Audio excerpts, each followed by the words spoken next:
Queridos irmãos, a paz do Senhor.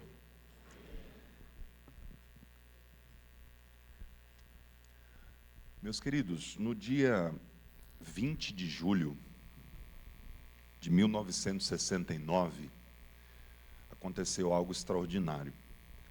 Um homem chamado Neil Armstrong, ele pisou na Lua.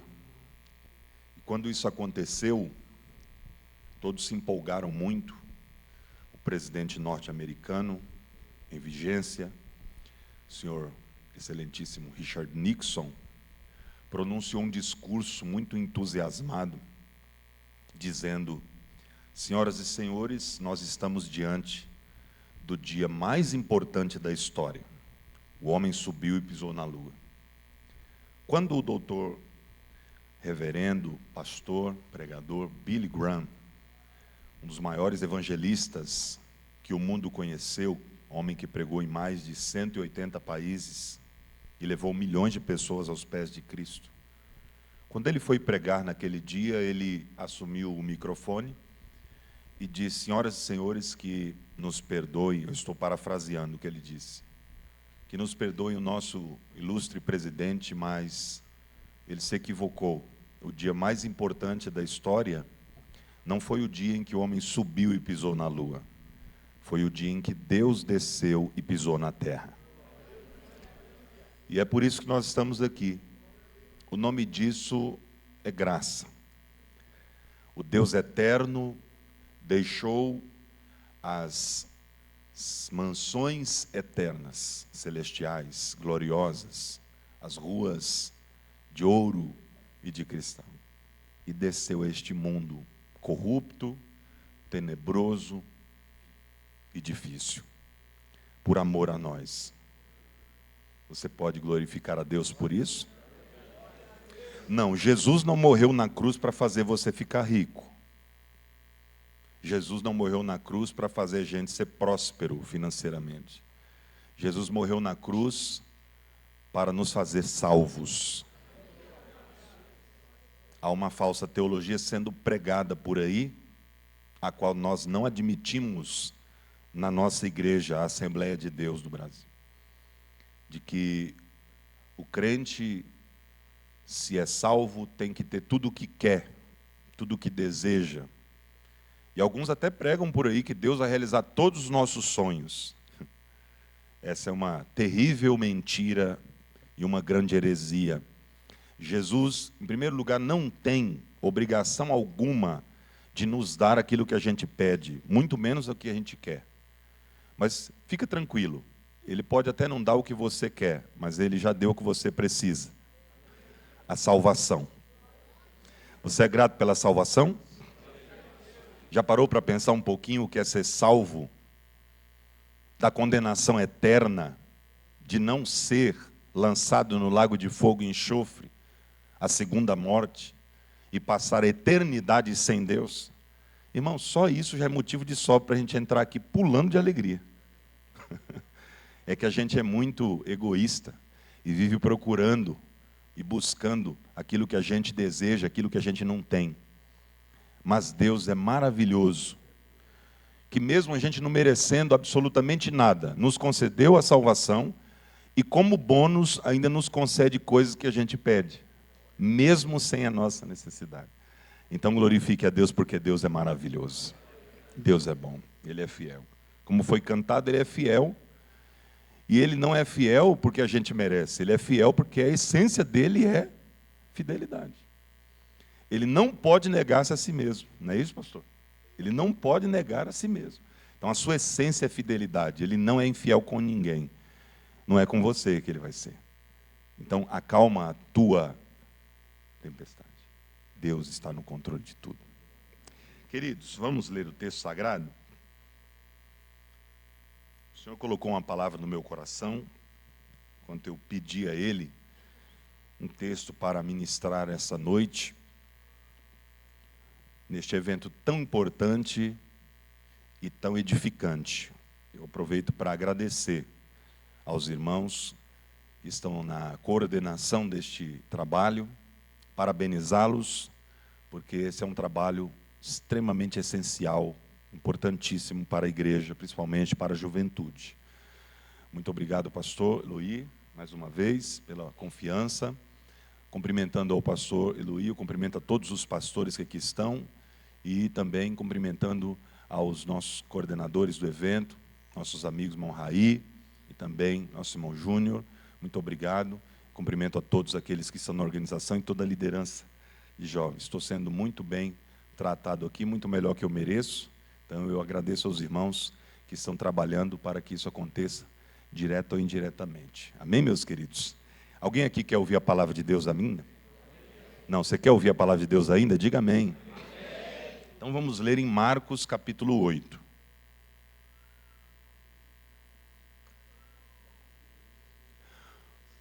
Ontem nós falávamos a respeito do equilíbrio entre a fé e a razão, e o Senhor nos ajudou a constatar isso biblicamente, né?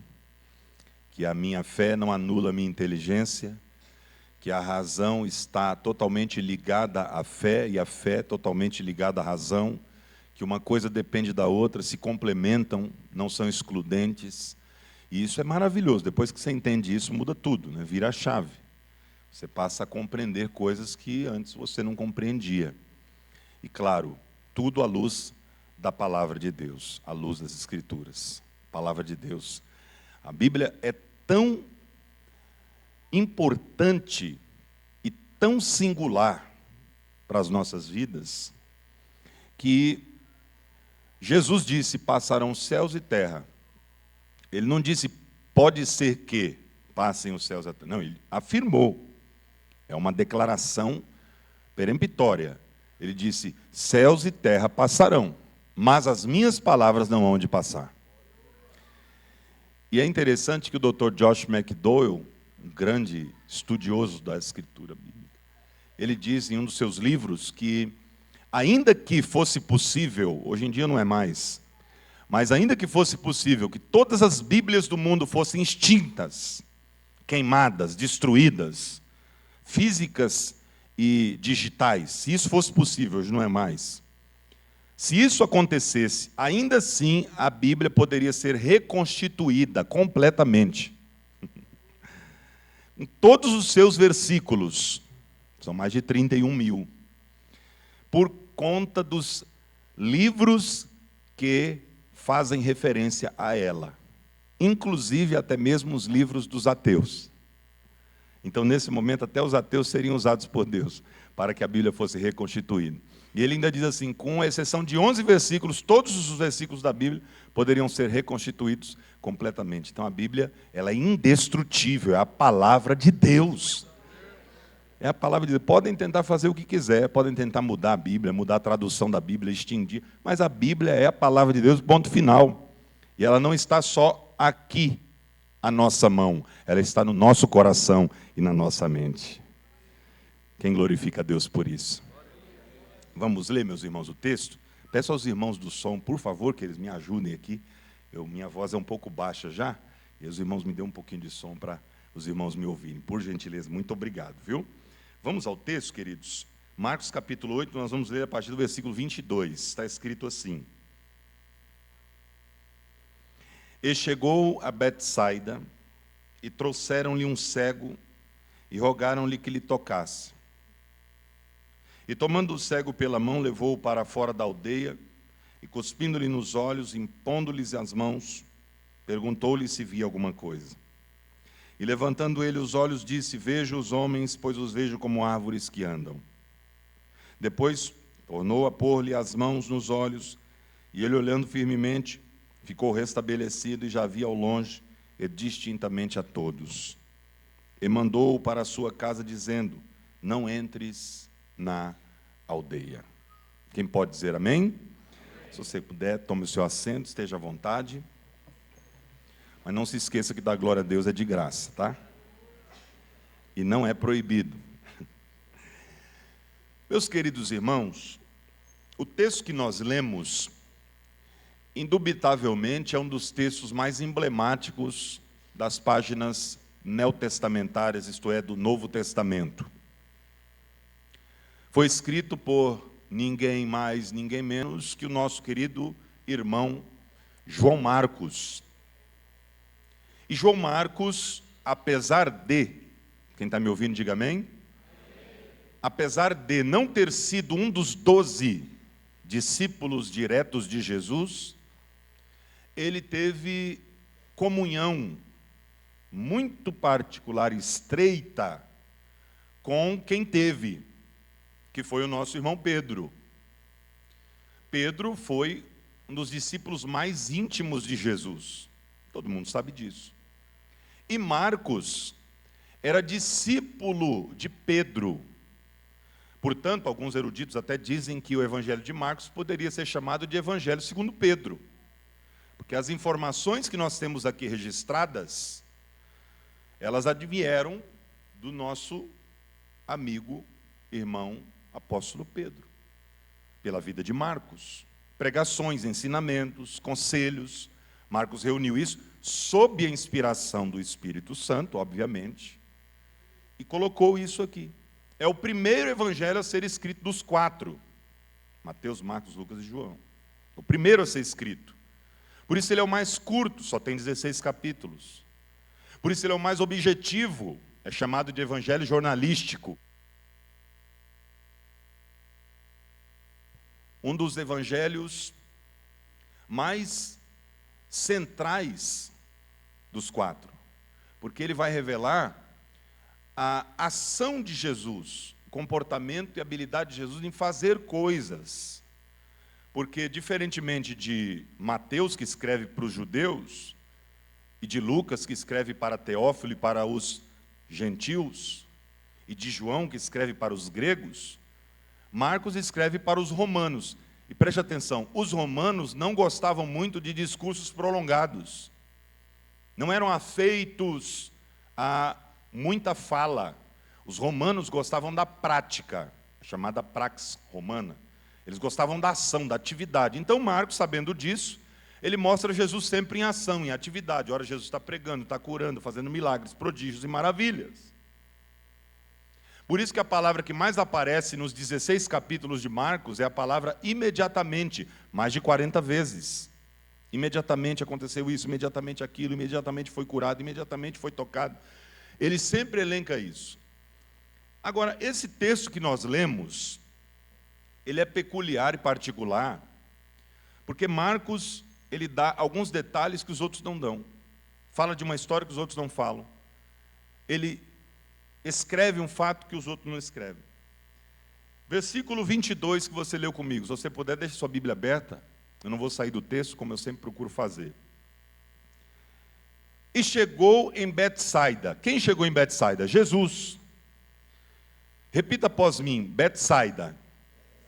A palavra Betsaida, em hebraico, Beit Shaid, significa casa, Beit Shaid, pesca, casa de pesca. Era na região pesqueira, em volta, ali em torno do Mar da Galileia, também chamado de Mar de Tiberíades, Lago de Genezaré, é o mesmo lugar, dependendo da região, tem um nome diferenciado, mas é um grande lago que tem lá em Israel. E, segundo historiadores do Novo Testamento, mais de 2.000 pessoas tiravam sustento diariamente desse lago, para suas famílias, para os seus lares, pescando. Jesus, quando se depara com os primeiros discípulos, que ainda não eram discípulos, os convoca, e vocês se lembram disso, dizendo: a partir de hoje, vocês não vão mais pescar peixes, vocês vão pescar homens. Porque há uma grande diferença entre quem pesca peixes e quem pesca homens. Quem pesca peixes, pesca o que está vivo para matar. Quem pesca homens, pesca o que está morto para dar vida e vida em abundância. Foi para isso que Deus nos chamou. Então Jesus os chama e diz: vocês agora vão ser pescadores de vidas, de homens, de pessoas. A maioria dos discípulos de Jesus era de pescadores, com exceção, a gente sabe disso, com muita clareza, de Judas. Quase que todos os outros eram pescadores. Mateus e outros, mas a grande maioria de pescadores. Então eles sabiam lidar com isso. Jesus fala na linguagem que a gente entende. Jesus fala na nossa língua. Aleluia. A Bíblia diz que quando Jesus apareceu para Paulo, ele falou em hebraico com ele. Jesus fala na linguagem que você entende. O Senhor está falando com você nesta noite. Abra o seu coração para ouvi-lo. Aí interessante, queridos irmãos, que ele chegou em Betsaida. Agora preste mais atenção ainda. Betsaida é uma cidade amaldiçoada. Betsaida está debaixo de maldição. Como assim, pastor? Por quê? Porque o próprio Jesus a amaldiçoou. Não é possível? Jesus amaldiçoou a cidade? Sim. Mateus capítulo 11, depois você lê. Jesus disse assim, eu vou parafrasear o que ele disse. Ai de ti, Betsaida, ai de ti, Cafarnaum, e ai de ti, Corazim. Imagine o ai de Deus. Ai é juízo na Bíblia. Ai de ti. Porque se em Tiro e em Sidom, duas cidades que não se arrependeram, se em Tiro e em Sidom fossem realizados os milagres que eu realizei em vós, eles teriam se arrependido. Ai de ti, Betsaida, Corazim, Cafarnaum, 3 cidades. Essas 3 cidades foram as cidades que Jesus mais realizou milagres. Anota isso. As cidades que Jesus mais realizou milagres foram essas 3. Betsaida, Cafarnaum e Corazim. Agora pasmem com esse dado. Mesmo assim, eles viram cego enxergar. Eles viram surdo ouvir. Eles viram leprosos ser limpos. Eles viram até morto ressuscitando. E não se arrependeram. Sabe o que é isso? Isso me dá base suficiente para dizer que milagre não salva ninguém. Mas o maior milagre é a salvação. Tem muita gente que está atrás de milagre. Vem à igreja não buscar o Deus que abre porta, mas a porta que Deus abre. Vem à igreja, ao culto, para buscar a cura de Deus, não Deus que cura. Vem à igreja não para buscar a prosperidade, o Deus da prosperidade, mas a prosperidade que Deus dá. Vem ao culto para buscar o milagre de Deus, mas não Deus do milagre. Estão invertendo as coisas. Milagre não salva ninguém. Tem muita gente que recebe milagre e vai embora e não volta mais. Agora, o maior milagre é a salvação. Então adore a Deus porque você foi salvo pela graça. Você não merece, eu também não. Mas fomos salvos porque Jesus é maravilhoso. Ele está em Betsaida. A cidade está debaixo de maldição. Ai de ti, Betsaida, Cafarnaum e Corazim. Ele continua. Porque se em Sodoma e Gomorra, olha a gravidade da coisa, gente. Se em Sodoma e Gomorra, vocês sabem o que acontecia lá, não precisa nem falar. Se em Sodoma e Gomorra eles tivessem visto o que vocês viram, se eles tivessem ouvido o que vocês ouviram, eles teriam se arrependido, no pó e na cinza. Mas vocês vendo tudo isso, não se arrependeram. Aí ele diz assim, haverá maior rigor no dia do juízo final para vocês, do que para eles. Misericórdia. Meu Deus. Pastor, o que significa isso? Posso falar? Diga amém. Significa que quanto maior conhecimento, quanto mais eu conheço de Deus, quanto mais eu tenho informações a respeito dele, e quanto maior é a facilidade de buscá-lo, maior a minha responsabilidade. Eu e você, no Brasil, irmão, somos extremamente responsáveis. Somos abençoados, porque você não anda 500 metros numa rua sem encontrar pelo menos 2 igrejas. Não se converte quem não quer. Não ouve a palavra quem não quer. Haverá maior rigor no dia do juízo final para quem ouviu a palavra, conheceu a palavra, teve oportunidade de ser salvo e não quis, do que para aqueles que nunca ouviram. Porque Jesus disse, aquele que mais for dado, mais lhe será cobrado. Nós somos, eu vou dizer algo aqui, proibidos de nos desviarmos. Ouviram, jovens? Você está proibido de desviar, porque ai de ti se você se desviar. Porque você conhece a palavra, tem oportunidade de ser salvo, tem a Bíblia em todas as traduções que você quiser, tem liberdade religiosa, pelo menos por enquanto. E se não quiser servir a Deus, vai sofrer maior rigor no dia do juízo final do que aquele que nunca ouviu a palavra. Dá para dar um glória a Deus aí ou ficou difícil? A palavra de Deus é essa. Então vejam, pastor, essa palavra aí eu não estou gostando muito não, mas é de Deus que eu posso fazer. Foi essa que ele mandou pregar? Diga um amém aí, pelo menos. Bem tímido, né? Mas eu vou pregar, porque glória a Deus não é combustível para o pregador. É a unção do Espírito. Olha que interessante. Então, nós estamos no primeiro versículo ainda, versículo 22. Chegando em Betsaida, vejam, a cidade está debaixo de maldição, mas Jesus está lá. Por quê? Porque ele não desiste de ninguém. Ele quer que todos sejam salvos e cheguem ao pleno conhecimento da verdade. Não é prazer nenhum de Deus que alguém ir para o inferno. Ele está em Betsaida. Ele chegou ali. E a Bíblia diz, no texto continua o versículo, trouxeram-lhe um cego. Trouxeram-lhe, é plural. Várias pessoas se reuniram, amigos de um cego, devem ter dito para ele assim, nós ouvimos falar que tem um tal de Jesus, lá de Nazaré, que onde ele toca tem milagre.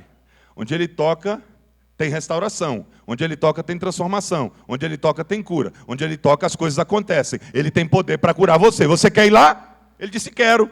Mas quem vai me levar? Ele disse, nós vamos te levar. Então vamos embora. E levaram o cego. Trouxeram-lhe, está no texto. Duas atitudes esses homens tiveram. Uma, a gente aplaude. A outra, nem tanto.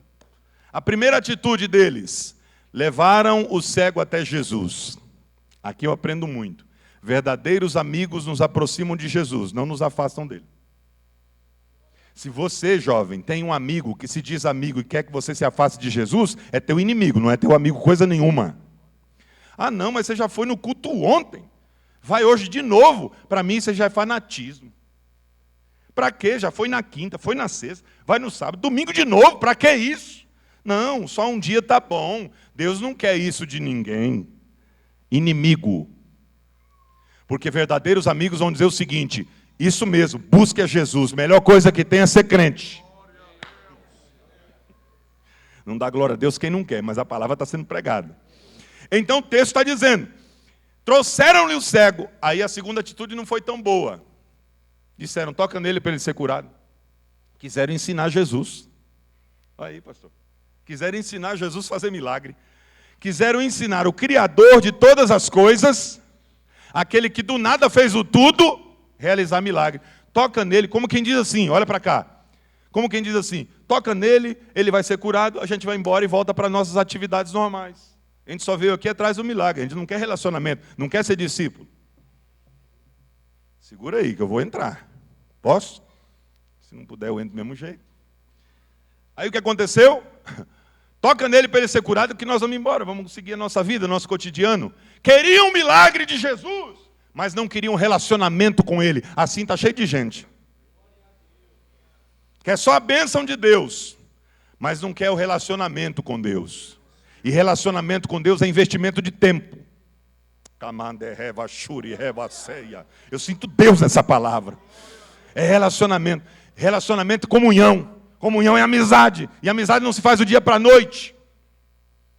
Deus não quer ser seu colega. Ele quer ser seu amigo. O Espírito Santo não quer tirar férias no seu corpo. Ele quer que o seu corpo seja o templo do Espírito. Seu corpo não é hotel do Espírito Santo. É o templo do Espírito Santo. É a morada do Espírito Santo. Aleluia. Ele quer comunhão. Aí olha o que Jesus vai ensinar. Eu estou no texto, hein? Preste atenção. Olha que lindo isso aqui. Toca nele para ele ser curado. A gente vive nessa mesma situação. Nós vivemos na era da tacocracia, o governo da velocidade. Tudo tem que ser rápido, tem que ser fast. Principalmente essa juventude. Por isso que as pessoas da nossa sociedade, do nosso tempo, nunca se ouviu falar tanto em depressão, crise de ansiedade, transtornos de ansiedade, como nos nossos dias. Por quê? Porque tudo tem que ser rápido. A gente vive na era da velocidade. Você dá um clique e as coisas acontecem. Você dá um touch e as coisas funcionam. E no mundo espiritual não é assim. No mundo espiritual não tem botão. No mundo espiritual não tem elevador. Tem que subir a escada degrau a degrau. E se pular um, vai ter que descer para subir tudo de novo. Porque cada degrau que você sobe é uma lição que você aprende de Deus. Ei, chova, súria, reva, xandarraia. Glória, Ele está aqui. Ele está aqui, só não sente quem não quer, mas Ele está. Tem que ter comunhão. Aí Jesus vai dar a lição. Olha a lição que Jesus dá. Isso aqui é tremendo, gente.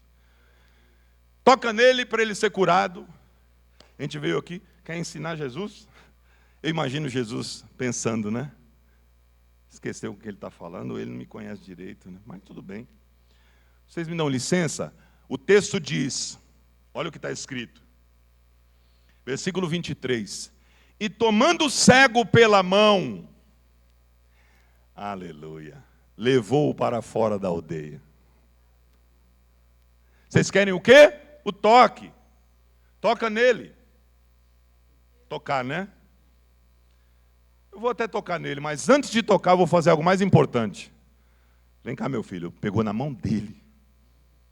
O Criador do universo, a mão que governa o mundo. É a única pessoa da Bíblia que você vai ler Jesus pegando na mão dele, assim, saindo. De mão dada. A mão que criou o universo. As mãos calejadas de Jesus. Porque Jesus, a Bíblia diz que ele era carpinteiro. E a palavra carpinteiro no grego é tekton. De onde vem a palavra arquitecton. Principal da construção. Tecton é construtor. Arquiteto, principal da construção. Jesus era construtor. Não era marceneiro, não, igual você vê nos filmes, né? Fazendo móveis. Isso aí é coisa de gente que não estuda. Ele era construtor. As mãos calejadas de Jesus. As mãos que escreveram os mandamentos. As mãos que criaram o universo. As mãos que sustentam todas as coisas pelo poder da sua palavra. As mãos que estão sobre a sua vida nessa noite. Segurou na mão dele e disse, vem quem, meu filho? Saiu andando. Olha aqui. E saiu andando com ele, ó, caminhando. Parece que eu estou vendo a cena. Não sei você, mas eu estou lá dentro agora. Eu estou vendo Jesus saindo, deixando eles de canto. Vem caminhar comigo. Porque mais importante do que o toque é andar com Jesus. Mais importante do que o toque de Jesus é o andar com Jesus. Jesus não quer só te tocar, Ele quer que você ande com Ele. Para andar com Ele, tem que ter comunhão. Andarão dois juntos se não estiverem de acordo? Para andar com Jesus tem que ter comunhão. Pastor, como é que faz para andar com Deus? Tem que andar, querido. Andar. A gente nem andar quer mais. A Bíblia diz, em Gênesis capítulo 5, versículo 24 em diante, e Enoque correu com Deus. É assim que está escrito? Sim ou não? Responde aí, irmão. É correu ou andou? Andou. Com Deus não se corre, com Deus se anda. Gênesis 6, versículo 9. E Noé andou com Deus. Que lindo. Pastor, como é que anda com Deus? É muito simples. 4 coisinhas básicas, da fé cristã. Oração, jejum, palavra e adoração. Anotou? Oração, jejum, palavra e adoração. Só. Vamos no primeiro? Oração. O que é oração? Muita gente acha que a oração é petição apenas, e não é. Só pedir, pedir, pedir, pedir, pedir. Salomão diz assim em Provérbios, a sanguessuga tem 2 filhas, uma se chama Dá e a outra se chama Dá. Só quer. Tem gente que só vai orar quando precisa de alguma coisa. Só que a oração não é só para pedir. A gente também pede. Mas a oração é para ter comunhão. O foco da oração é o diálogo entre você e Deus. Por isso que pouca gente ora.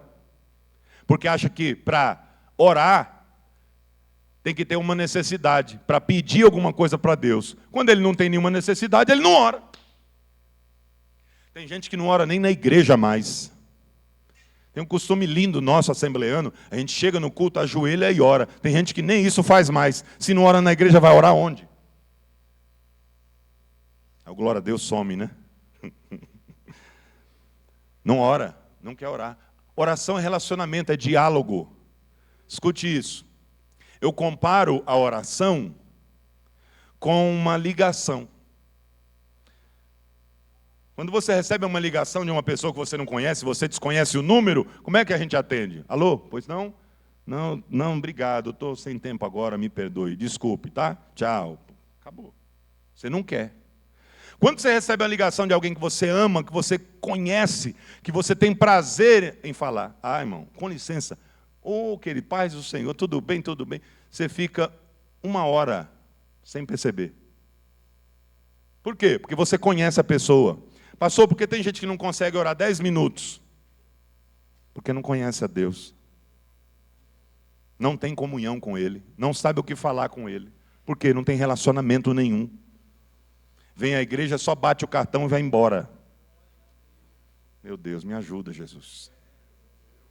Deus não quer isso. Deus quer relacionamento. A gente só quer o toque. Jesus, eu vim aqui para receber a vitória, hein? Me dá minha bênção, Senhor. Me dá minha bênção para depois subir.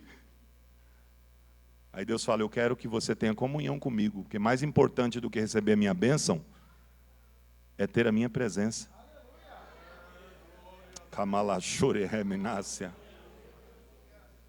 Aleluia. Oração é fundamental para a vida cristã. Porque é o diálogo entre você e Deus. Diálogo, a própria palavra está falando. É a conversa entre duas pessoas. Tem gente que diz assim, pastor, mas Deus não fala comigo. Você está falando com Ele? Porque quem conversa, ouve a voz de Deus. Fala com Ele que Ele vai falar com você. Oração, escute isso. Søren Kierkegaard, um filósofo dinamarquês, pai do existencialismo, crente, ele diz uma frase que eu gosto bastante, diz assim, a oração não muda Deus, a oração muda quem ora.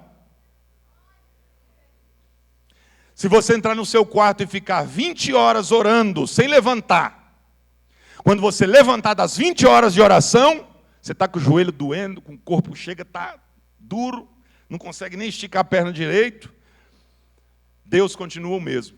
Deus não mudou em nada. Você ficou 20 horas orando e Deus continua o mesmo, porque Ele é imutável. Agora você,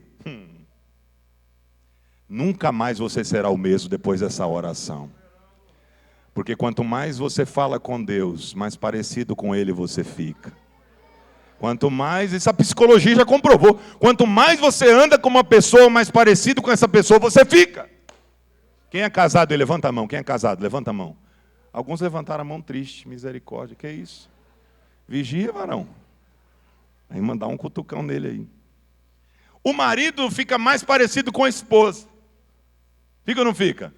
E a esposa cada vez mais parecida com o marido. Por causa da convivência. É tanto tempo junto que vai parecendo. Vai ficando igual. O jovem, adolescente, começa a andar tanto com um colega, com um amigo, que fica falando igual, sorrindo igual, andando igual. Chega em casa, aí dá uma gargalhada, o pai olha assim, que risada é essa, endoidou? Estou rindo normal, pai, tá nada. Ele nem percebeu que está rindo igual um amigo, de tanto conviver. A criança fica tanto tempo na escola com um amiguinho, chega em casa e começa a fazer o que o amiguinho faz. O pai olha, onde esse moleque aprendeu isso? Aqui não foi. Realmente, foi com um colega, de tanto conviver. Quem anda com Jesus fica parecido com Jesus. Lembra do Pedrão? Você parece que andava com ele, hein? Eu? Nada, que isso, impressão sua. Não, você se veste igual, você fala igual, você se comporta igual. Quem anda com Jesus não consegue esconder. Você olha, de longe você conhece. De longe você olha e percebe, é crente. Esse aí é crente, esse aí é de Jesus. Agora, em contrapartida, tem uns que nem falando. Tem uns que nem mostrando a credencial. Você acredita que ele é crente? Não, eu sou crente também. Para de graça. É verdade, eu sou da igreja tal. Você é nada, para. Você está de brincadeira. Não, eu sou crente, vou te mostrar aqui o cartão de membro. Aí mostra e fala, isso aí você tirou da internet. Fala a verdade, fala sério. de tão desmantelado que ele é. Agora, quem é cheio do Espírito Santo e anda com Jesus na oração, é parecido com Jesus, não precisa nem falar, só de olhar você identifica. Levante a mão e glorifique o nome dele. Oração. Então a oração é primordial. David Wilkerson, um dos maiores pregadores americanos, faleceu recentemente. Ele diz assim: não culpe a Deus por não ouvir as suas orações egoístas quando você não atende o chamado dele para ser obediente. A gente quer a bênção. Vem, Senhor, me dá a bênção, me dá a vitória, me abre a porta, me concede isso, me prospera. E Deus está dizendo, me obedeça. Ah, não, obedecer não, Jesus, é muito difícil. Me obedeça. Pergunta que eu faço aqui. Quem é o mais beneficiado na obediência a Deus? Deus ou quem obedece? Quem obedece. E por que a gente não quer obedecer? Se só faz bem a nós. Porque a nossa natureza é pecaminosa e caída. A nossa inclinação é para o erro. Eu não sei se ainda existe isso, mas na minha época de moleque, a gente soltava pipa. Como é que chama aqui? Pipa. Pipa. Como é que chama? É pipa mesmo? Pipa. Raia, né? A gente soltava. E tinha uns que a gente ia colocar no ar e ele ficava penso, sabe? Aí você tinha que colocar um pezinho do outro lado para ele equilibrar. A nossa natureza é igual o pipa, ela quer o pecado. Ela sempre vai cair para o lado. Aí Deus vai e tenta... Aí quando você ora, aí equilibra. Quando você tem comunhão com Deus, aí equilibra. Agora deixa de orar para você ver. Se você vai querer as coisas de Deus, você vai querer as coisas do diabo, as coisas do mundo. Então, oração é investir tempo em relacionamento com Deus. É tão bom orar. E só quem ora sabe o que eu estou falando. Quem não ora não sabe, está boiando. O que é isso? Para quê? Não, mas Deus já não sabe o que eu... Ah, não, vou... Tem gente que tem coragem de falar isso. Pastor, mas Deus já não sabe o que eu preciso? Para que eu vou orar? Então quer dizer que você só vai até Deus porque você precisa de alguma coisa? Seu desmantelado, tribulado. Eu vou até Deus porque eu o amo. É gratidão. É relacionamento. É comunhão. É amizade. Jesus disse para os discípulos, não chamamos vocês mais de servos. Chamamos vocês de amigos. Aleluia. Por isso, irmão, cuidado. Não mexe com amigo de Jesus, não. Não mexe com amigo de Jesus, não. É colocar a mão no fogo. Quem tem comunhão com Jesus, fala e Jesus assina embaixo. Levante a voz e adore. Levante a voz e adore. Por que vocês acham que Elias chegou no capítulo 17, 1 Reis, primeira vez que ele aparece na Bíblia, ele já diz assim, a partir de hoje não chove mais aqui. E não disse assim, diz o Senhor. Ele disse, a partir de hoje, segundo a minha palavra, não chove mais aqui. Porque para você fazer uma exposição de uma frase que tenha resultado, uma frase que não dura nem 5 segundos, você tem que ter um relacionamento de horas. É isso que Deus quer de nós. Deus quer usar você para levantar a mão e o demônio cair por terra. Deus quer usar você para colocar a mão sobre alguém da sua casa, da sua família, e ser batizado com o Espírito Santo. Deus quer usar você, aonde você estiver, para fazer coisas extraordinárias. Tem que ter relacionamento e comunhão com Deus na oração. Eu tive o privilégio de estudar com o Dr. Russell Shedd, da Bíblia Shedd. Ele tinha frases marcantes, e uma delas é a seguinte, ele dizia assim, a diferença entre a nossa geração e a geração do passado é que a geração do passado orava por horas que pareciam minutos, e a oração atual ora por minutos que parecem horas. Faz o teste. Eu não vou fazer isso aqui para não judiar de vocês. Aí fala, vamos orar, fica de joelho aí, vamos orar. Você vai ver gente falar, ah, não, para que isso? Não, orar não. De joelho ainda, vai doer meu joelhinho. Não, vai estragar minha roupa. Ah, irmão. A oração tem poder para realizar coisas tremendas. E não é pela oração em si, é o relacionamento com Deus. É como que se abrisse um portal celestial diante daquele que ora e o céu ficasse baixinho sobre ele. Aleluia! Ore, porque Deus tem prazer em quem ora. Relacionamento, vem andar comigo. Começou a caminhar com ele. Oração, jejum, palavra, adoração. Levou ele para fora da aldeia. Por que para fora da aldeia, pastor? Porque a aldeia está debaixo de maldição. E qual era a maldição da aldeia? A incredulidade.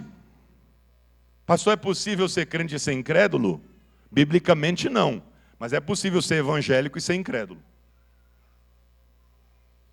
Ter carteirinha de membro e ser incrédulo. Ter cargo na igreja e ser incrédulo. Ser pregador e ser incrédulo. Aí Jesus leva ele para fora da aldeia. A incredulidade é a única coisa que impede Deus de fazer. Em Marcos capítulo 6, a Bíblia diz que Jesus não pôde realizar milagres na cidade de Nazaré, por causa da incredulidade do povo. Então ele foi para outro lugar. Você não crê, tem quem crê. Você não quer, tem quem quer. Você não acredita, tem quem acredita. A fé é o firme fundamento. Alamandarachenderrévia. Sem fé é impossível agradar a Deus. Pegou o cego pela mão e saiu levando ele para fora da aldeia. Existem lugares que nos atrapalham. Escute isso. Deus está falando conosco aqui. Existem lugares que nos atrapalham de recebermos o que Deus tem para nós. Que aldeia é a sua? Qual é a aldeia que está te impedindo de receber o toque de Jesus e a transformação? Qual que é? É a fofoca? É o namoro indecente? É a pornografia? É o adultério? É a fornicação? Qual que é a aldeia que está te impedindo? Deus está falando com você forte aqui hoje. Saia de lá hoje! E Deus vai te levar para um lugar de vitória e de comunhão. Ele deixou-se conduzir por Jesus. Jesus pegou na mão dele e não falou nada. Me leva. Diga nessa noite, Senhor, me conduz ao lugar da vitória. Ao lugar onde o Senhor tem para me levar. Leva ele. Levou ele. O conduziu. Levou para fora da aldeia. Vocês são incrédulos. Vocês não podem ver o milagre. Levou ele para fora. Agora Jesus vai fazer algo inusitado. Está preparado para ouvir? Diga amém. Jesus fez assim. Olha aqui, olha aqui, olha aqui. Levou ele para fora da aldeia e fez isso aqui, ó. Cuspiu nos olhos dele. Pastor, que isso? Jesus, por que ele fez isso? Olha, sinceramente, é difícil de responder. Mas ele fez 3 vezes isso, não foi só essa. Cego de nascença, João 9, lembra? E ele foi curado. O surdo e mudo, saliva, de novo, e ele foi curado. E agora esse cara. Na cultura judaica, existia uma crendice, uma superstição. Não é doutrina, tá? Eles acreditavam que saliva tinha poderes terapêuticos e medicinais. Cadê o doutor? O doutor explica melhor isso aí.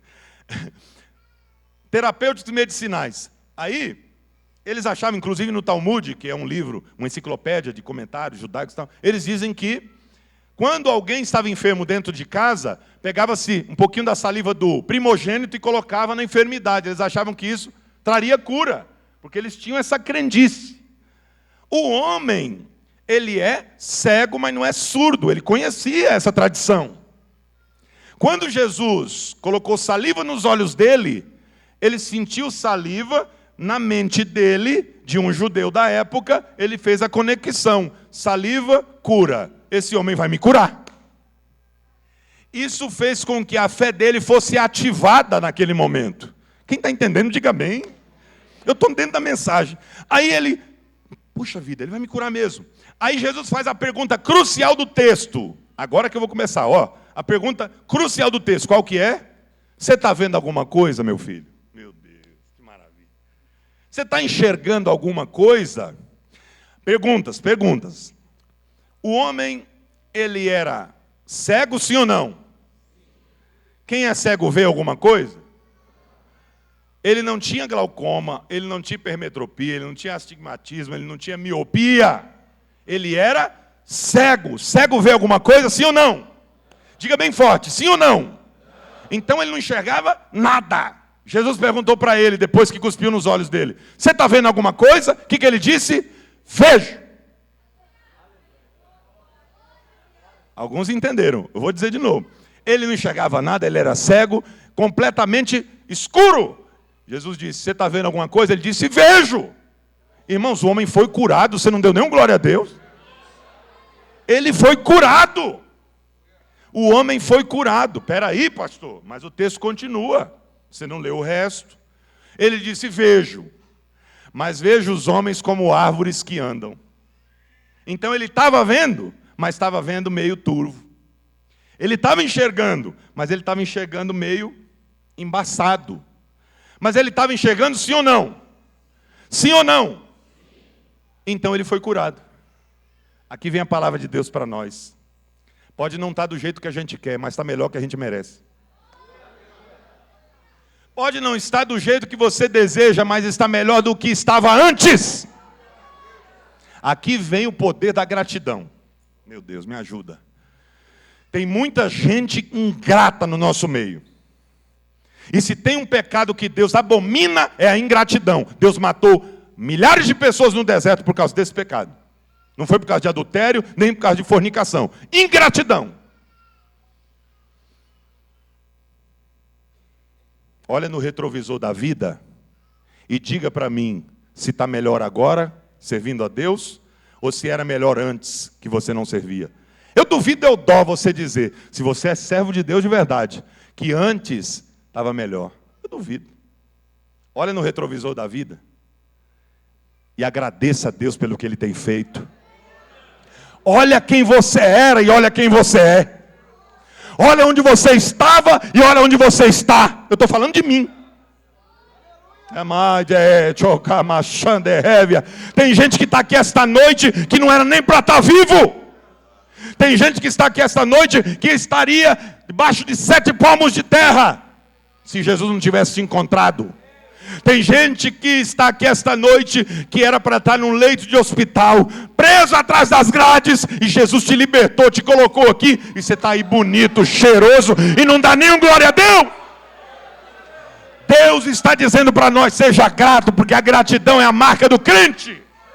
É impossível ser crente e ser ingrato. Camanderevia, Xúria. Aleluia, eu sinto Deus aqui. Eu olho para trás, queridos irmãos, e pregar para vocês aqui é um privilégio.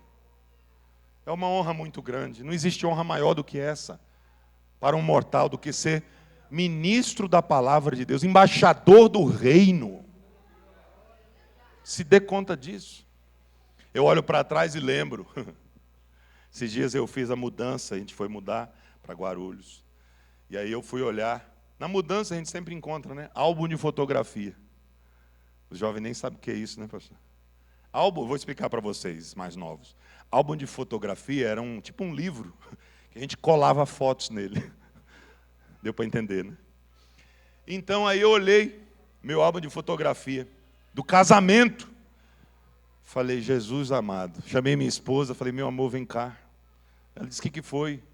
Falei: me dá um beijo aqui. Por quê? Porque você me ama demais. Por que você está falando isso? Você casar com um cara desse aqui, feio desse jeito, irmão, só a linha, só a orelha e nariz, só a capa do Batman, o refil da caneta Bic. E ela me amou, porque nem onde cair vivo eu tinha, porque cair morto, né? Qualquer lugar. E ela quis. Eu olhei, comecei a lembrar o começo de tudo. Saía para pregar a pé, nem bicicleta tinha. Só tinha um terno, pastor.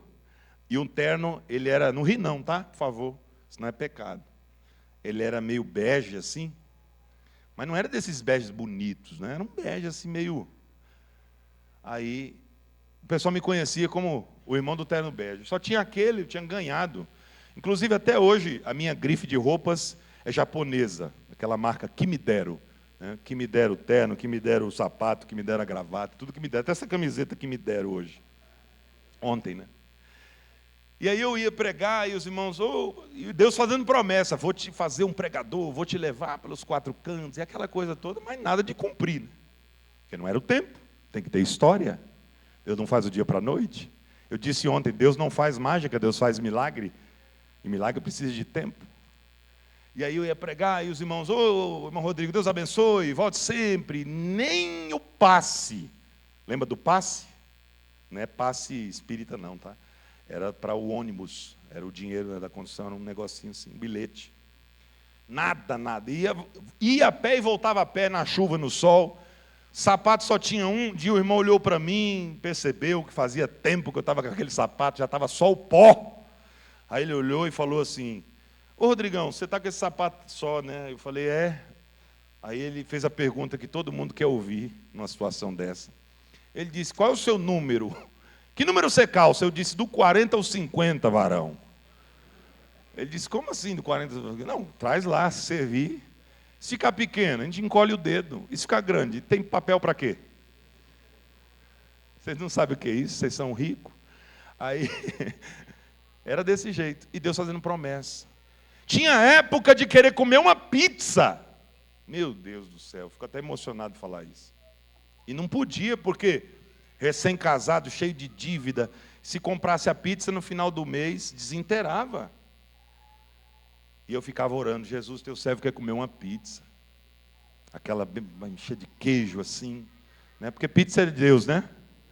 Quem inventou a pizza estava cheio do Espírito Santo. Tem que ser salvo, nem que seja pelas obras. Misericórdia, brincadeira. Aí, orava, Senhor, teu servo quer uma pizza. De repente, irmão, porque Deus é maravilhoso, né? Quando você entrega a sua vida para Ele. Aí tocava o telefone. Alô, Pai do Senhor, Pai do Senhor. Ô, Rodrigão, você está bem, tudo bem? Está fazendo o quê? Não, estou tranquilo. Você não quer vir aqui em casa para a gente conversar e comer uma pizza, não? Aí eu, claro, né? Discreto, não pode chegar assim. Rapaz, eu vou ver aqui com a minha esposa. Se der, eu vou sim, viu? Vai ser um prazer estar aqui com você. Irmão, quando ele desligava o telefone, eu estava na porta dele. Ué, mas já chegou? Não, acho que eu estava por aqui, nem percebi. Minha pizza. Tempos difíceis. Tempos de dificuldade, de provação, de estrutura, de raízes sendo criadas. Relacionamento com Deus. Olha para trás e vê. Olha como você se vestia, olha como você se veste, como você andava, como você anda, onde você estava, onde você está, com quem você andava, com quem você anda. Olha o que Deus fez na sua vida. Como é que não é? Não, não tem como não ser. Não tem como não ser grato. A minha família não tem nenhum pastor, eu sou o primeiro. Meu pai até hoje não é crente. Se batizou tudo, mas não se firmou. Minha mãe faleceu, morreu salva, graças a Deus. Mas não tem ninguém de influência, ninguém. E quando o pessoal falava assim, esses irmãos estão profetizando para você, mas não é verdade não, porque você não tem como você ser pregador. Eu falava, mas por quê? Não, você é novo convertido, você não conhece, você não sabe como é que funciona. E como é que funciona o quê? E eles não me falavam, me desmotivavam. E eu dizia, mas se Deus falou, vai acontecer. Porque eu acredito. Eu disse ontem, quem acredita, mostra para Deus que acredita, faz a sua parte. Deus faz. Deus realiza. Seja grato. Tocou nos olhos dele, está vendo alguma coisa? Ele disse, estou. Ele era cego, agora está vendo? Está melhor do que antes. Pode não estar do jeito que você quer, mas está melhor do que antes. Está muito melhor. Deus tem feito coisas tremendas na sua vida. Você só não agradece se você não quiser. Mas a gratidão faz parte da vida cristã. Aí ele disse, não está vendo direito? Não, estou vendo meio turvo. Aí é como se Jesus dissesse assim, então eu vou dar uma regulada aqui, que eu acho que eu passei da conta.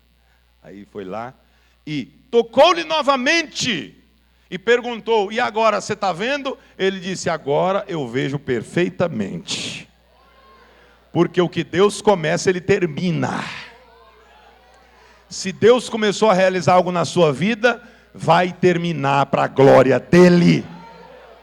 Pastor, você não sabe o que eu tenho enfrentado, mas eu sei o que vai acontecer. Melhor é o fim do que o começo. Não vai terminar do jeito que está. Deus vai fazer a obra na sua vida. Levante a mão e glorifique ao Senhor. Você está vendo? Agora eu estou vendo, distintamente a todos. Escute isso. O Dr. Craig Keener, que é um dos maiores especialistas em Novo Testamento, ele diz algo interessantíssimo no seu livro. Ele diz assim, que esta obra de Jesus tocar 2 vezes no cego foi a primeira vez que Jesus realizou milagres em 2 etapas. Um milagre em 2 etapas. Nunca. Todas as vezes ele realiza de uma vez. Por que Jesus não fez de uma vez, pastor? Ele não tinha poder? Não, é que ele quer sempre nos ensinar. Ensinar quem? Ao cego? Não, ensinar a nós, aos discípulos de Jesus e a nós. Lembrem-se, se você voltar algumas páginas, você vai perceber que no comecinho do capítulo há a multiplicação de pães e peixes, o único milagre citado por todos os evangelistas. E eles estavam acostumados, os discípulos estavam acostumados com Jesus, exorcista, expulsador de demônios, com Jesus, curandeiro, que curava as enfermidades, milagreiro, que fazia milagres. Mas eles não acreditavam que Jesus era o Filho de Deus. Eles criam que Jesus era um enviado do Senhor, mas não acreditavam que Jesus era Deus ainda. Então eles estavam igual o cego da primeira vez do toque. Eles viam, mas viam nublado. Então Craig Keener diz, esta é uma parábola encenada. O ato de Jesus tocar 2 vezes no cego é uma parábola. Não é o texto que é uma parábola, é o ato de Jesus tocar 2 vezes. Quem entendeu, diga amém. Tocou 2 vezes para ensinar que assim como eles, muitos também estão enxergando, mas não estão enxergando tudo. Estão vendo, mas não estão vendo tudo.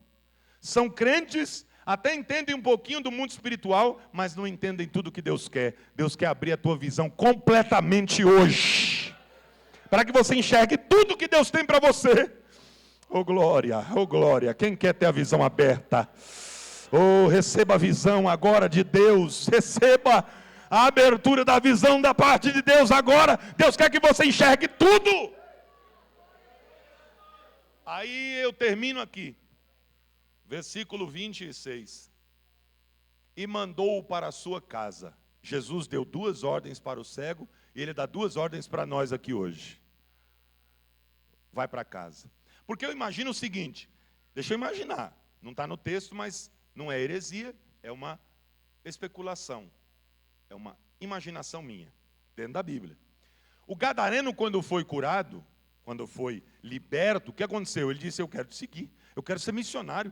O Senhor me envia? Aí Jesus disse, vou te enviar agora. Para onde? Para a África? Não. Para onde? Para a América? Não. Para onde o Senhor vai me enviar? Para a sua casa. Quer ser missionário?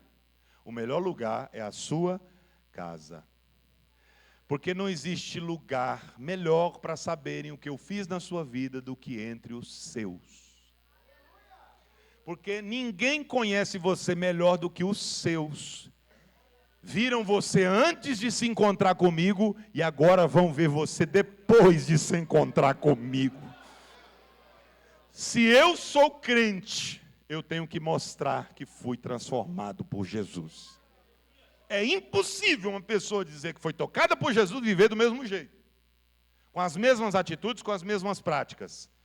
Aí ele deve ter feito a mesma coisa. Senhor, eu quero andar contigo, eu quero ser missionário, onde o Senhor for, eu vou. Ele disse, então eu vou te dar uma ordem aqui. Você vai ser missionário. O primeiro lugar que você vai ser missionário é na tua casa. Vai para a tua casa.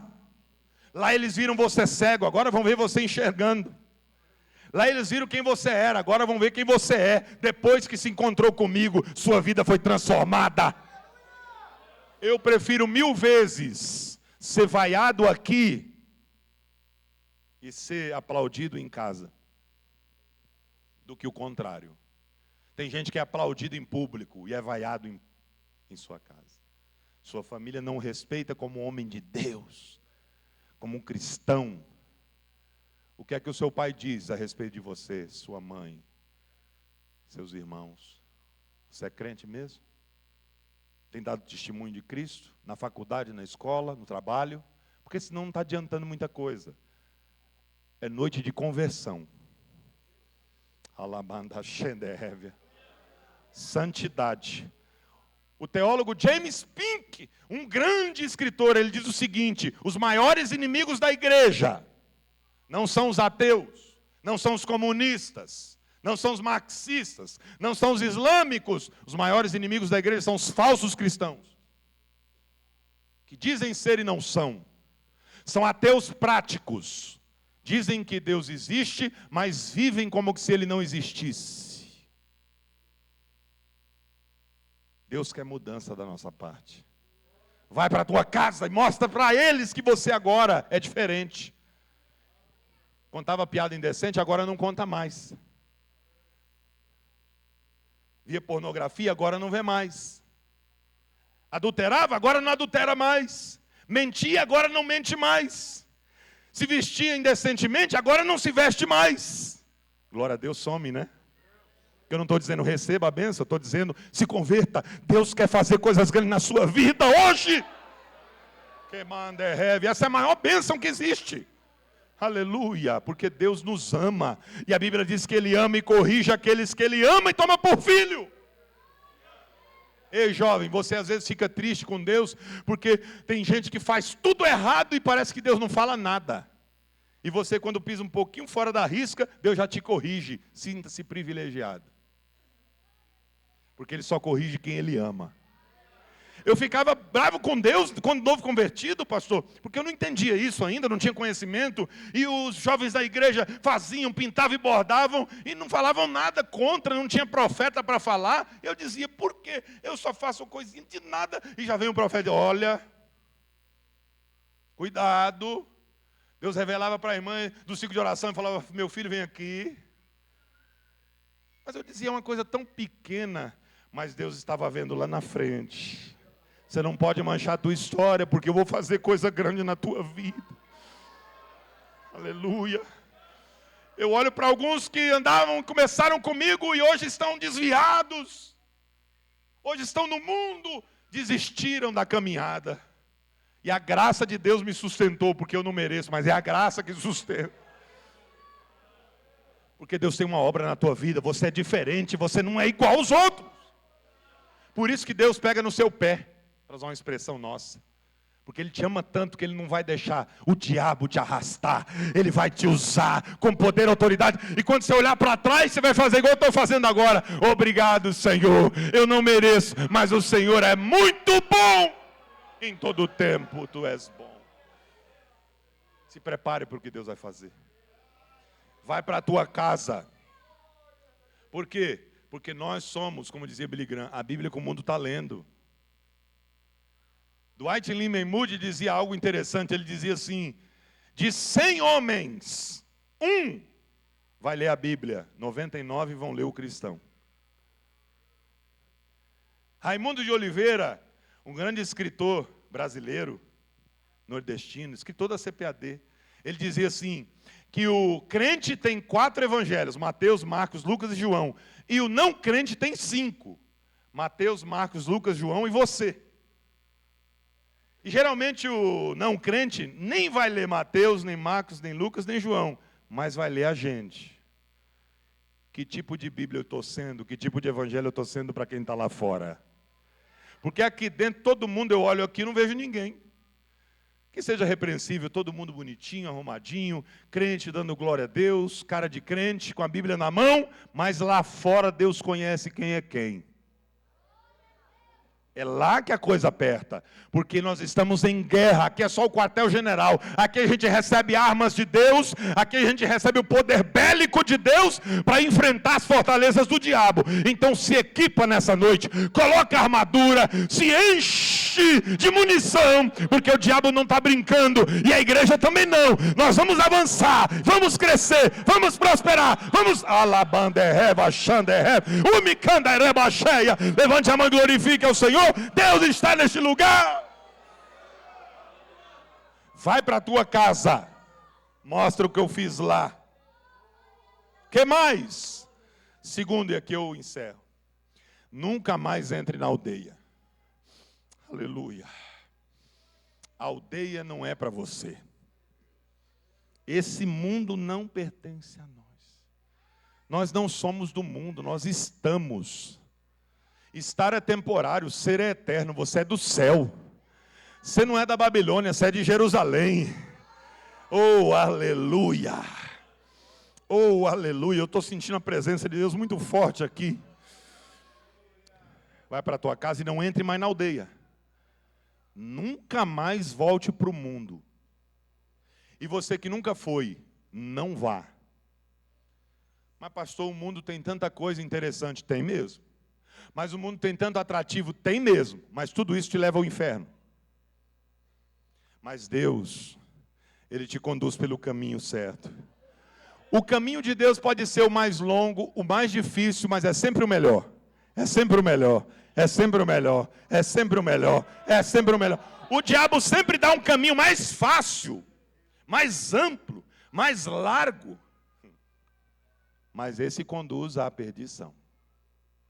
Eu costumo brincar dizendo que o diabo ele coloca uma estrada com asfalto novo, sem lombada, pastor.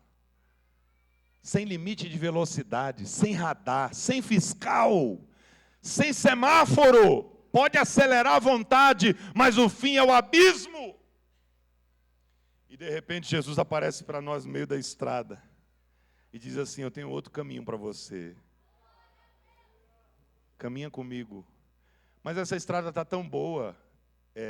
Melhor é a minha. Essa daqui, ó. Aí mostra, converte aqui para você ver. Aí você converte.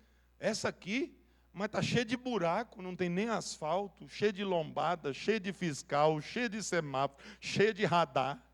É essa mesmo? Estreitinho desse jeito? Mas olha onde vai chegar. O que é que você prefere? Passar 80 anos que a gente tem para viver aqui nessa vida, um pouquinho mais, um pouquinho menos, alguns, e passar a eternidade no inferno, ou viver todo esse período e passar a eternidade com Deus? O que são 80 anos de luta e sofrimento para se comparar com a eternidade de alegria e glória? Aleluia, glória a Deus. Vocês se lembram de José? José tinha quantos anos quando foi vendido? Quantos anos? Cadê os crentes bons de Bíblia? Quantos anos? Isso, todo mundo falou junto, 17. Quando ele foi exaltado, ele tinha quantos anos? Quantos anos? Um de cada vez, senão 30. Quantos anos dá? 17 para 30? 13. 13. O que aconteceu? Ele viveu até os 110 anos. Quantos anos ele viveu? 110. Agora, faça a conta. 13 anos de sofrimento,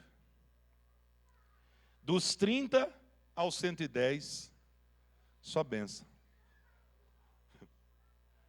Dá para comparar? 80 anos com 13? Esse é um vislumbre da eternidade. A gente passa um pouquinho de sofrimento aqui, mas a eternidade não se compara. A glória que Deus tem reservado para nós. O tempo de tribulação não se compara ao peso de glória que Deus tem reservado ao seu povo. Aquilo que os olhos não viram, os ouvidos não ouviram, e nunca foi ao coração do homem, é o que Deus tem reservado para você. Fica de pé em nome de Jesus. Vai para casa. Não entra mais na aldeia. Olha para trás e agradece. Você é responsável pelo que Deus tem feito na sua vida.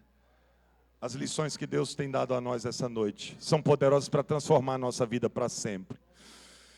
Aleluia. Faça como o Tiago disse: não sede somente ouvintes, sede praticantes. Alnamantova séria. Aleluia. Aleluia. A dupla pode cantar? A dupla de cantores abençoado. Por favor, querido, nos auxiliem aqui, se vocês puderem louvarem a Deus conosco. Aleluia. Deus está aqui. Quem sente a presença de Deus aí? Aleluia. Glória a Deus. O Espírito Santo está fazendo coisas grandes nessa noite. Eu posso orar, pastor, pelos jovens? Eu quero convidar a juventude aqui à frente. Eu quero orar por vocês. Se vocês me dão essa honra, venham aqui à frente. Eu quero orar por todos vocês. Todos os jovens que estão aqui na igreja. Quem está lá em cima, se puder, desça. Só quem crê. Quem não crê, fica aí. Pelo amor de Deus. Não vem incrédulo para cá, não. Deus não tem conversa com o incrédulo. Se Deus não tem, imagine eu. Venha. Aleluia. Oh glória. Oh glória. Oh glória. Essa geração não vai se perder.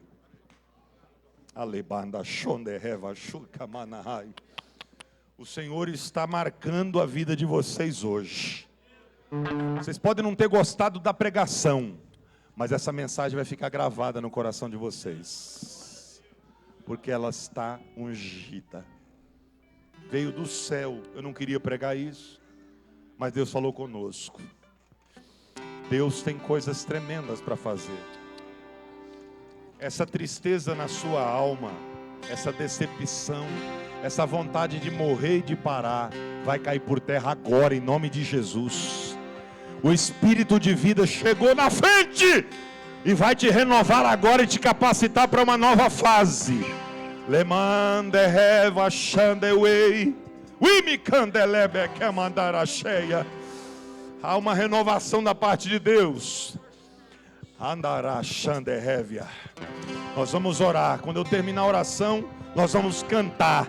E enquanto a gente canta, você recebe de Deus o batismo com o Espírito Santo. Você recebe de Deus dons espirituais, variedade de línguas, dom de profetizar, interpretação, dom de milagre, dom da fé, discernimento. Deus quer conceder. Esta igreja é pentecostal. E a igreja pentecostal crê na atualidade dos dons e na manifestação de Deus. Então se prepara para receber. Se você crê, receba a palavra de Deus nessa noite. Ó Deus Todo-Poderoso, a tua palavra foi pregada. Nós não somos merecedores. Nós nada temos para lhe oferecer, Senhor, a não ser o nosso coração, a nossa vida. Recebe, Senhor, a nossa adoração agora. Perdoa os nossos pecados. Nos faz santos, Senhor, diante de Ti. Nos converte a Ti, seremos convertidos. Nos santifica. Nós queremos, Senhor, comunhão. Nós queremos intimidade contigo, com teu Espírito. Venha sobre nós nesta noite. Venha sobre nós nessa noite. Venha sobre. Já vai recebendo aí onde você estiver. Abra a boca e glorifique o nome dEle.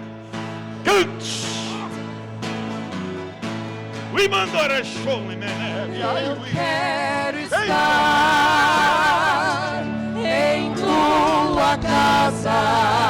Oh, meu Deus. O teu poder. A presença de Deus é muito forte nesse lugar. Quero sentir. Isso. Não há lugar melhor no mundo do que estar. Seja cheio do Espírito Santo. Seja cheio. Seja batizado no Espírito Santo. Seja renovado pelo Espírito. Seja capacitado pelo poder de Deus. Não quero mais errar. Não quero mais pecar. Cante, fale com quero Deus. Transgredir. Rasga o coração, rasga a alma. Só quero te servir. Quero ser mais fiel. Quero ser verdadeiro. E no meu coração Tu és o último e o primeiro. Eu quero estar em tua casa, o teu poder quero sentir. Não há lugar melhor. Bendito é o nome de Jesus. Do que estar. Oh, aleluia! Satanás caiu por terra, a vitória é da igreja. Cheios do Espírito, cheios da palavra. Cheios do Espírito, cheios da palavra. Me manda a cama, ainda que seja dor, oh, coisa tremenda, aleluia. Pode chorar, rasga o coração. Mais perto quero estar, mais estamos nos últimos dias. Não podemos perder tempo com futilidades, com distrações. Vamos fazer a vontade de Deus. Eu quero estar. Eu quero. Em tua casa. Isso, adore a Ele. O teu poder. Quero sentir. Não há lugar melhor no mundo Glória. do que estar perto dele. Adore a Deus, glorifique o nome do Senhor. Se você puder, homens, rapazes com rapazes, moças com moças, dê um abraço em alguém, diga uma palavra de Deus para ele. Isso, diga uma palavra de Deus para ela. Isso, diga: Deus é conosco, nós vamos vencer. Satanás caiu por terra, a vitória da igreja. Satanás vai sair envergonhado e o nome do Senhor será glorificado. Bendito seja Deus. Pode cantar, adore o nome de Jesus. Vamos glorificar, porque o Senhor está fazendo proezas em nosso meio. Levanta a cabeça, jovem. Levanta a cabeça, moço. Levanta a cabeça, rapaz. Deus é contigo. Não acabou não, é só o começo. Ainda tem muito de Deus para você. Aleluia. O teu poder quero sentir. Não há lugar. Deus abençoe a sua vida, Deus abençoe a sua casa, Deus abençoe o seu ministério. Saia renovado deste lugar, cheio do Espírito de Deus. Perto de ti, eu quero estar em tua casa. O teu poder quero sentir. Não há lugar melhor no mundo do que estar perto de ti. Onde está a primeira pessoa para entregar sua vida para Jesus? Corre.